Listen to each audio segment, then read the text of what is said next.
During the Depression, after 3.5 years of rejection, writer Jerry Siegel and artist Joe Shuster landed their character with a publisher. The character's name was Superman. They sold all rights to Superman for $130. After producing Superman stories for 10 years, but no royalty, they sued DC Comics. They lost, and lost their jobs.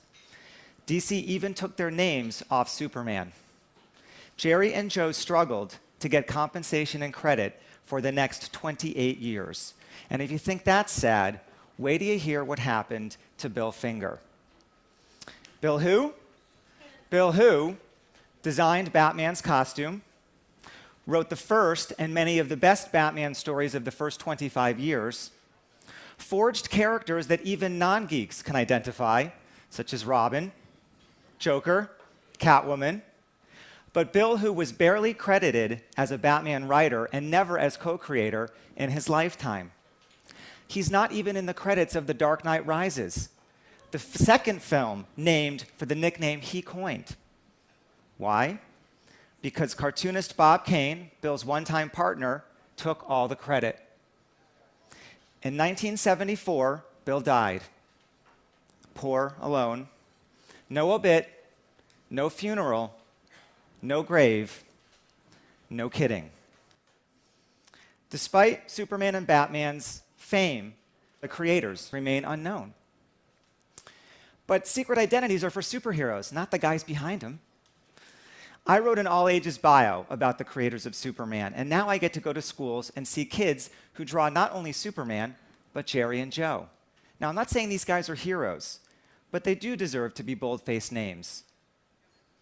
In our digital age, where it's never been easier to share our work quickly with many people, these stories are extremely effective in empowering us to protect our own ideas. When I began researching Bill Finger, comics experts warned me no family was left. But Bill brought out the detective in Batman, and then in me. The book this led to contains many bombshells, only one of which is Catwoman.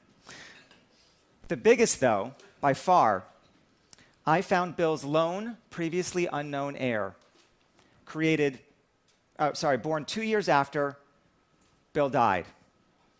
And she is the only person legally able to go to bat for Bill. Now, Bill wrote great fights. He was famous for it. But he did not fight for himself. His granddaughter, however, a single mom in Florida, may be different. A comics writer that I really respect heard that I was doing this and said, "Why are you crusading for Bill? What about all the others who are still alive and suffering from the comics field?" And I see his point, but you don't defend a friend only if he's in the room. And justice has no expiration date. Now, 2 nights ago, I spoke about this same topic to a different audience, of course, and someone came up afterward and asked me, "So you're trying to make Bill's granddaughter a millionaire?" And I said, "Well, it's not that simple." But yes, that and seeing Bill's name added to Batman is the goal. Bill Finger's life ended tragically, but his story isn't over yet. Thank you.